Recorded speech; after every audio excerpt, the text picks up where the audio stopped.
High everyone, welcome to mom and daughters cooking and beauty channel. কেমন আছেন আপনারা সবাই? আশা করছি সবাই খুব ভালো আছেন। সকালের নাস্তায় বা বিকেলের স্ন্যাক্সে একটা সুন্দর পিঠের রেসিপি নিয়ে আজ আমি আপনাদের সামনে হাজির হয়েছি।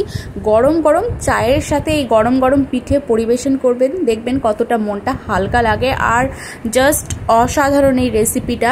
তো রেসিপিটা কিভাবে তৈরি করেছি সেটা জানার জন্য শেষ পর্যন্ত ভিডিওটা দেখতে হবে। তো ধৈর্য ধরে ভিডিওটা দেখুন। তো এখানে দেখুন, আমরা একটা খালি কড়াইয়ের মধ্যে বা প্যানের মধ্যে, প্যানটা গরম হয়ে গেলে সেখানে চালের গুঁড়া সুন্দরভাবে কিন্তু ভেজে নিচ্ছি, কোনো তেল ছাড়াই। মানে এটা একদম ভালো মতো হিট করে নিতে হবে। তো বন্ধুরা, এই প্রসেসটা বেশ কিছুক্ষণ ধরে আপনাদের করতে হবে, যাতে এই যে চালের গুঁড়োটা সেটা থেকে কোনো স্মেল না বেরোয়। আর এটা কিন্তু আপনারা হাতে নিয়ে বুঝতে পারবেন যে এর কিন্তু যে টেক্সচারটা এটা একটু বেশ ক্রিস্পি ধরনের হয়ে যাবে। তো ততক্ষণ অবধি আপনারা কিন্তু একটা খালি প্যানের মধ্যে দিয়ে খুন্তির সাহায্যে এভাবে নেড়ে নেড়ে এই চালের গুঁড়োগুলোকে সুন্দরভাবে, চালের গুঁড়ো বা চালের আটাগুলোকে সুন্দরভাবে কিন্তু আপনারা এটাকে গরম করে নেবেন।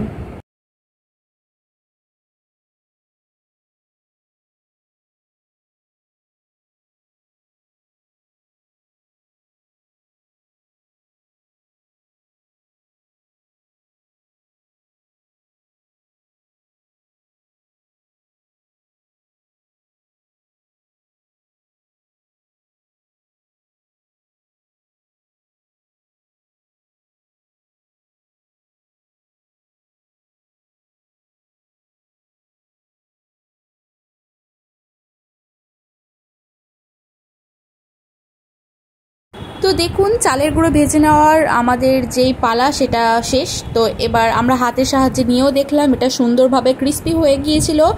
আর এবার কিন্তু একটা হাঁড়ির মধ্যে আমরা যতটা পরিমাণে চালের গুঁড়ো নিয়েছি ঠিক ততটা পরিমাণে জল নিয়ে এগুলো কিন্তু ভালো মতো ফুটিয়ে নেব এই আটার সাথে আর কি। ঠিক আছে, আটাটাও সাথে সুন্দরভাবে কিন্তু আমরা এটা যতক্ষণ ফুটবে ততক্ষণ অবধি কিন্তু নাড়তে হবে। একদম ভাববেন না আটা দিয়ে দিলাম আর আমি চলে গেলাম ফোন দেখতে, এটা করলে হবে না। একটু ধৈর্য ধরে কিন্তু এটা কিন্তু আটার সাথে মাখতে হবে। যারা কিন্তু রোজ রোজ রান্না বান্না করেন, এটা তাদের জন্য বললাম না। যারা নতুন গৃহবধূ বা যারা কলেজে বা ভার্সিটিতে একা থাকেন, তো তারা যদি না জেনে থাকেন তাই কথাটা বললাম, প্লিজ গায়ে নেবেন না। তো এবার কিন্তু এই যে আটাটা মানে জল ফুটিয়ে একদম সুন্দরভাবে তৈরি হয়ে গিয়েছিল। আপনারা যদি ভাবেন যে একদম ঠান্ডা করে মাখবো তাহলে হবে না। আপনারা কিন্তু একটু যখন এটা উষ্ণ গরম থাকবে তখনই মাখবেন। আর সাথে কিন্তু দেখুন একটা বাটিতে আমরা জল রেখেছি, যখন যখন হাতে গরম লাগবে তখন ওই জলটা হাতে নিব আর একটু একটু করে মাখবো। যে মাখার পর কিন্তু আমরা আবার ওটাকে সুন্দরভাবে হাতের সাহায্যে এরকম শেপ দিয়ে ফ্রিজে সেটা রেখে দিয়েছিলাম।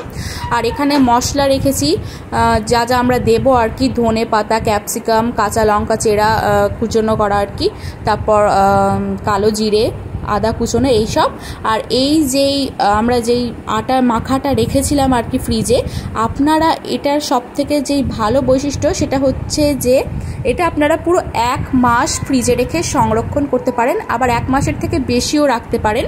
তো এই পিঠেটার নাম কিন্তু ম্যাড়া পিঠে। আমি এটা শেষের দিকে এই জন্য বললাম, আজকাল এটা ট্রেন্ডিং, প্রথমে কেউ কোনো রেসিপির নাম বলছে না, শেষের দিকে বলছে। তো আমাদেরও তো যুগের সাথেই চলতে হবে, তাই না? তো দেখুন পিঠে কাটা কমপ্লিট। এবার আমরা কিছুটা রেখে দেব যাতে আমরা পরে সেটা খেতে পারি। বন্ধুরা, বাইরের আনহেলদি স্ন্যাক্স বা ব্রেকফাস্ট আপনারা যদি না নিয়ে এটা যদি তৈরি করে নিন একটু কষ্ট করে, তাহলে কিন্তু সত্যি কথা বলতে কি আপনাদের যেই সমস্যাগুলো সেগুলোও কম হবে আর আপনার যেই পয়সাটা এক্সট্রা সেটাও বেঁচে যাবে। আর এটা খেতে কিন্তু সত্যি খুবই ভালো লাগে। আপনারা জাস্ট একবার তৈরি করবেন, তারপর আমাকে কমেন্টে জানাবেন। তো দেখুন আদা কুচনোগুলো কিন্তু দিয়ে দিলাম, মানে একটা প্যানের ওপর ভালো মতো সাদা তেলকে গরম করে, মানে সয়াবিন অয়েলকে গরম করে তার মধ্যে আদা কুচনো, লঙ্কা কুচনো, কালো জিরে এগুলো দিয়ে দেওয়া হলো। হ্যাঁ, আর ক্যাপসিকামও দেওয়া হয়েছে। আর এখানে দিয়ে দেওয়া হলো পরিমাণ মতো লবণ। তো বন্ধুরা, যদি ক্যাপসিকাম কেউ পছন্দ না করেন তাহলে সেটাকে আপনারা স্কিপ করতে পারেন।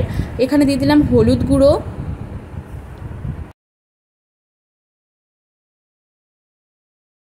এবার আমরা পিঠেগুলো একে একে সব কটা দিয়ে দেবো এর মধ্যে, আর এগুলো কিন্তু ভেজে নেব। মানে সব কটা দেওয়া হয়নি, সব কটা দিলে পরে জায়গাটা একটু বেশি লাগতো, আর আমাদের একটু সমস্যা হয়েছিল, তাই বলে আমরা ভাবলাম যে পাত্রটা চেঞ্জ করে নিই আমরা আলাদা পাত্রে, এবার সব কটা পিঠে দিয়ে আরামসে ভাজতে পারবো। ওই পাত্রটা একটু ছোট হচ্ছিল পিঠে ভাজার জন্য। তো বন্ধুরা দেখুন, পিঠেগুলো কিন্তু খুব সুন্দর করে ভেজে নিতে হবে। আপনারা যদি চান তো প্রথম দিন যদি মানে এটা ভাবেন যে আপনারা এক রাত রাখবেন, তাহলে কিন্তু এটা একটু নরম থাকে। তো 2-3 দিন পরও এটা কিন্তু আপনারা করতে পারেন, আর এটা কিন্তু কখনো খারাপ হয়ে যায় না, জাস্ট ফ্রিজে রাখলে পারেই হলো।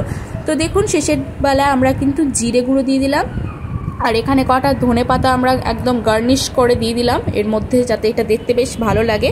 তো বন্ধুরা ভিডিওটি ভালো লাগলে একটা লাইক করতে ভুলবেন না। আর এখানে যে দেখুন আমাদের ভাজাটা পুরো কমপ্লিট। আর এবার কিন্তু কড়াইটাকে মা এইভাবে সুন্দরভাবে মানে এভাবে নিয়ে নিচ্ছে, যাতে মশলাগুলো সবটাই ভালো মতো লেগে যায়। আমি এটা কিন্তু করতে পারি না।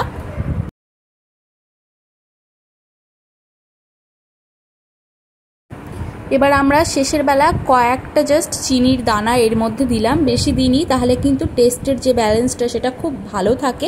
আর মা এটাকে কিন্তু কড়াইটাকে এভাবে ঘুরিয়ে ঘুরিয়ে আবার এটাকে মানে ভালো মতো মানে সেট করে নিচ্ছে। তো বন্ধুরা তৈরি হয়ে গেছে আমাদের ম্যাড়া পিঠা। ভালো লাগলে কিন্তু চ্যানেলটা সাবস্ক্রাইব করতে ভুলবেন না।